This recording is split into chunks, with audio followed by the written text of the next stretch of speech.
ನಮ್ಮ ಅಪ್ಪಂದಾಕ ಅಪ್ಪಂದು ಹಾಕಾಯ್ತು. ಅದು ಒಂದು ಫ್ಯಾಮಿಲಿಲಿ ಯಾರ್ಯಾರು ಇರ್ತಾರಲ್ಲ ಅವ್ರು ಎಲ್ಲರದ್ದು ಸಿಗ್ನೇಚರ್ ಬೇಕು. ಹಾಯ್ ಹಲೋ ನಮಸ್ತೆ, ನಾನು ರಾಜು ಅಷ್ಟೇ. ನೀವು ನೋಡ್ತೀರಾ centre point Kannada YouTube channel. ನಗು ಬೀರುತ್ತಿದ್ದ ಮುಖ ಇನ್ನಿಲ್ಲ.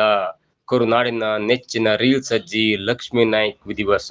ಏನಿದು ಅಪ್ಡೇಟ್, ಇವೆಲ್ಲವನ್ನ ನೋಡೋಣ. ಅದಕ್ಕಿಂತ ಮೊದಲಿಲ್ಲದಕ್ಕ ನಮ್ಮ ಚಾನಲ್ನ ಸಬ್ಸ್ಕ್ರೈಬ್ ಮಾಡಿಲ್ಲ ಅಂದ್ರೆ ಈಗಲೇ ಸಬ್ಸ್ಕ್ರೈಬ್ ಮಾಡಿ, ಜೊತೆಗೆ ಕಾಮೆಂಟ್ಗಳ ಮುಖಾಂತರ ತಮ್ಮ ಅಭಿಪ್ರಾಯವನ್ನ ತಿಳಿಸಬಹುದು. ಎಸ್ ವೀಕ್ಷಕರೇ, ಸಾಮಾಜಿಕ ಜಾಲತಾಣಗಳಲ್ಲಿ ತಮ್ಮ ಮುಗ್ಧ ನಗು ಹಾಗೂ ಅದ್ಭುತ ನಟನೆಯ ಮೂಲಕ ಕರುನಾಡಿನ ಮನೆ ಮಾತಾಗಿದ್ದಂತ ರೀಲ್ಸ್ ಅಜ್ಜಿ ಖ್ಯಾತಿಯ ಲಕ್ಷ್ಮೀ ನಾಯ್ಕ್ ಅವರು ನಿಧನರಾಗಿದ್ದಾರೆ.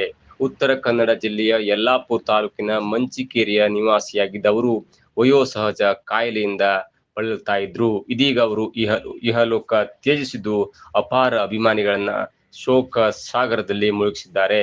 ತಮ್ಮ 93ನೇ ವಯಸ್ಸಿನಲ್ಲೂ ಕೂಡ ಲಕ್ಷ್ಮೀ ನಾಯ್ಕ್ ಅವರ ಜೀವನ ಉತ್ಸಾಹ ಎಲ್ಲರಿಗೂ ಸ್ಫೂರ್ತಿಯಾಗಿತ್ತು. ವಯಸ್ಸಾದಂತಹ ಕಾರಣಕ್ಕಾಗಿ ಕಣ್ಣು ಮಂಜಾಗಿತ್ತು, ಕಿವಿ ಕೂಡ ಸರಿಯಾಗಿ ಕೇಳಿಸ್ತಾ ಇರಲಿಲ್ಲ. ಆದ್ರೆ ತನ್ನ ಮರಿಮೊಮ್ಮಗ ಡ್ರಾಮಾ ಜೂನಿಯರ್ಸ್ ಖ್ಯಾತಿಯ ಸೂರಜ್ ಹೇಳಿಕೊಟ್ಟಂತೆ ನಟಿಸುವ ಮೂಲಕ ಅವರು ನೆಟ್ಟಿಗರ ಗಮನವನ್ನ ಸೆಳೀತಾ ಇದ್ರು. ಕೇವಲ ಉತ್ತರ ಕನ್ನಡ ಜಿಲ್ಲೆಗಷ್ಟೇ ಸೀಮಿತವಾಗಿದ್ದ ಇವರು ರೀಲ್ಸ್ ಮುಖಾಂತರ ರಾಜ್ಯಾದ್ಯಂತ ಪರಿಚಿತರಾಗಿದ್ರು.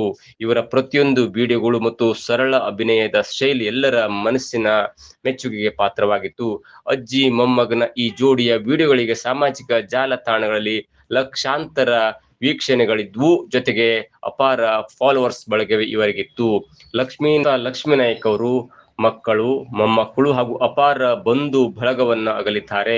ಅಜ್ಜಿಯ ಅಗಲಿಕೆಯ ಸುದ್ದಿ ತಿಳಿತಾ ಇದ್ದಂತೆ ಅಭಿಮಾನಿಗಳು ಸಾಮಾಜಿಕ ಜಾಲತಾಣಗಳಲ್ಲಿ ಕಂಬನಿ ಮಿಡಿತಿದ್ದು ತಮ್ಮ ನೆಚ್ಚಿನ ರೀಲ್ಸ್ ಅಜ್ಜಿಯ ನೆನಪುಗಳನ್ನು ಹಂಚಿಕೊಂಡು ಸಂತಾಪವನ್ನ ಕೂಡ ಸೂಚಿಸ್ತಾ ಇದ್ದಾರೆ.